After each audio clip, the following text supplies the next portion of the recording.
Hello students, today we are going to start our lesson number 5, the Harlot the Hornbill. This lesson is about the birds and animals.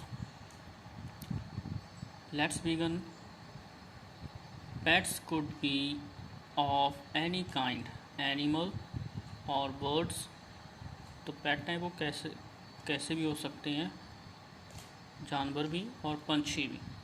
Some people prefer to have cats and dogs as the while others prefer to have birds like parrot, cockatoos and lovebirds. तो कुछ तो कुत्ता बिल्ली रखने को prefer करते हैं और कुछ जो लोग होते हैं बर्ड्स को, पैरट को, या अपने कोई लव बर्ड है उसे रखने. Have you ever kept a bird as a pet? क्या आपने कोई बर्ड एज ए पेट रखा है? Do you think bird makes good pets? क्या आप समझते हो कि बर्ड्स हैं जो अच्छे पेट हो सकते हैं? Do birds have the same intelligence as animal? कि बर्ड्स जानवरों की तरह ही इंटेलिजेंट होते हैं? Would birds be able to understand the follow instruction and be trained by human? क्या पंछियों को एनिमल्स की तरह इंस्ट्रक्शन देके ट्रेंड किया जा सकता है इंसान द्वारा?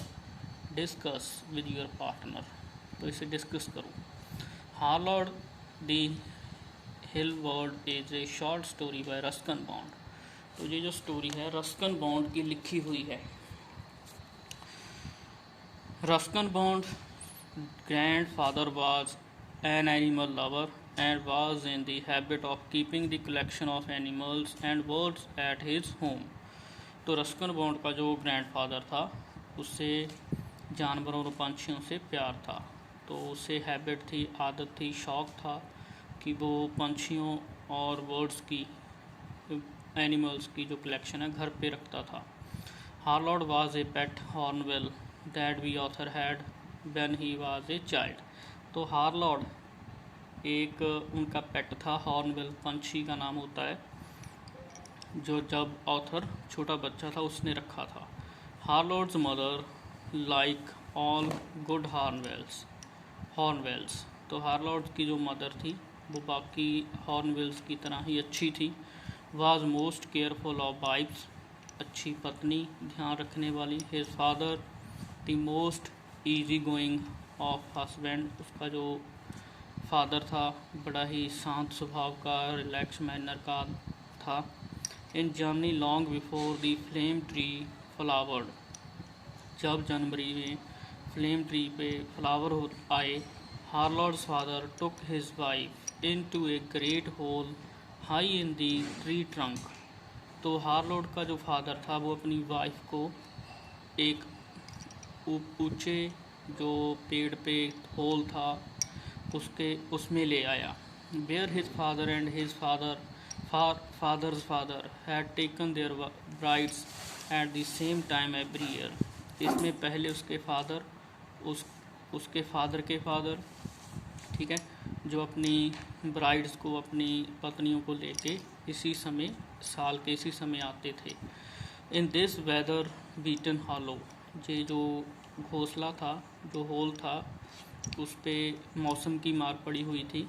Generation upon generation of hornbill had been raised. इससे, ठीक है, कई जनरेशनों ने बार बार यूज़ किया था. And Harold's mother like those before her, जो हार्लॉट्स की मदर की तरह ही थी. Was enclose with the hole by the sturdy ball of earth, stick and dung. तो इससे, ठीक है, आसपास से इस होल को मिट्टी और जो स्टिक्स होती हैं, ठीक है, घास फूस होता है या डंक होता है, उससे इसे मजबूत किया. Harold's father felt a small slit in the center of the ball enabled to him communicate with his wife ever he felt like a chat. तो इसके बाल में एक छोटा सा होल रखा ताकि वो अपनी पत्नी के साथ ठीक है कम्युनिकेट कर सके, बातचीत कर सके। Walked up in her uncomfortable room, Harold's mother was prisoner for ever 2 months। तो ये बड़ा ही अनकम्फर्टेबल रूम था जिसमें उसकी माँ ने, हार्लोड की माँ ने 2 महीने तक कैदी बन के रहना था। During the period of egg laid and Harold born, जब तक उसने अंडे दे के उनमें से बच्चे निकालने थे। In his naked boyhood Harold was no beauty. जब ठीक है हार्लोड एक बचपन में था, हार्लोड कोई इतना खास सुंदर नहीं था। His most promising feature was his flaming red bill. उसकी एक खासियत थी जो उसकी रेड चोंच थी। Matching the blossom of the flame tree, जो उन फ्लेम ट्री की फ्लावर से, ब्लॉसम कलियों से मिलती थी। Which was now a blaze heralding summer. तो ब्लेज हार्डलिंग समर का मतलब है indicating the beginning of summer, जो गर्मियाँ शुरू होने का संकेत थी। He had A stomach that could never be filled. उसका पेट था, एक पेट कभी भरता नहीं था। Despite the best effort of his parents, चाहे उसके पेरेंट्स अच्छे से अच्छा खाना दे दें। Who brought him piece of jack fruit and berries from the beyond trees. तो उसके जो पेरेंट्स थे उसके लिए jack fruit, berries beyond tree से लेके आते थे।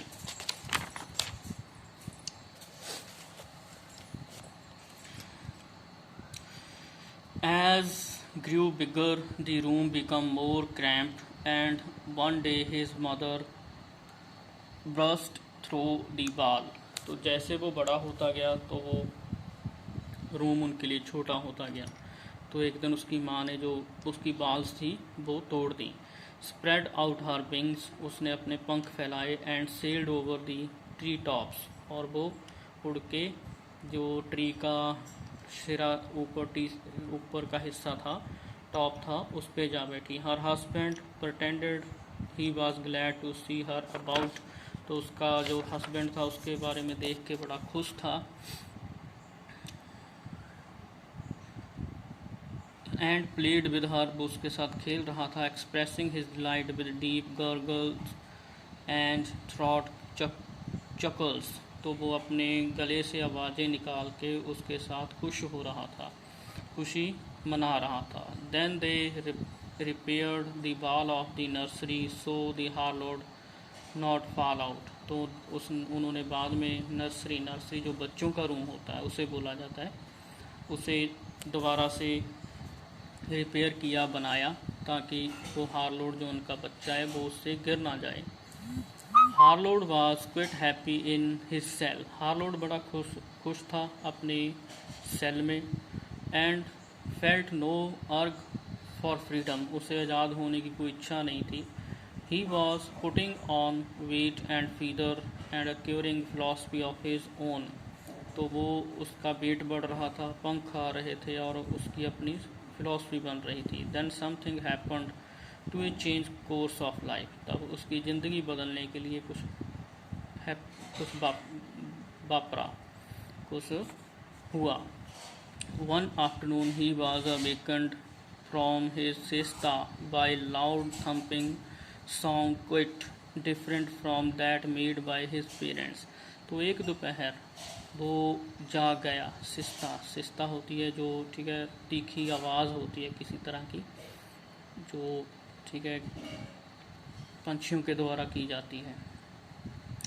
तो quite different made by his parents, तो उसके पेरेंट्स की थी। Soon at the wall gave away and there was something large and yellow and furry staring at him. तो जब दीवार के बाहर देखा तो उसकी तरफ कोई बड़ा सा पीले फर वाला देख रहा था। नॉट हिज पेरेंट्स, से उसके पेरेंट्स नहीं थे। Bills but the hungry eyes of sweet cat. तो ये उसके माता पिता की चोंच नहीं थी, एक भूखी बिल्ली थी जी। Before Harold could be seize his parents flew at the cat, both roaring lustily and streaking out of their great wills। तो इससे पहले कि वो ठीक है हार्लोड पे कब्जा करती तो उसके पेरेंट्स ने अपनी चोंच मार मार के उस पर अटैक शुरू कर दिया। In the ensuing melee Harold tumbled out of his nest and landed on the garden path. तो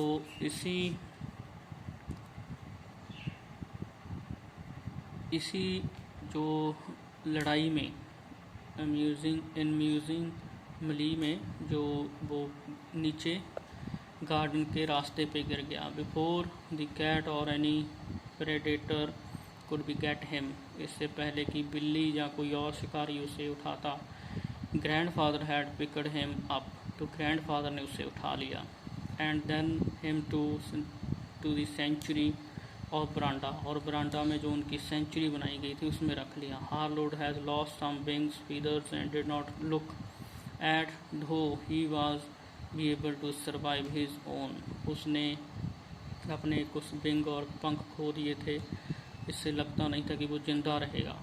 सो made an enclosure for him on the front verandah for our north Indian home, तो हमारे north Indian home में उसमें उसके लिए एक जगह बनाई गई। And grandfather and took over the duty of his parents, और उसके पेरेंट्स की ड्यूटी मेरे ग्रैंडफादर निभाने लगे।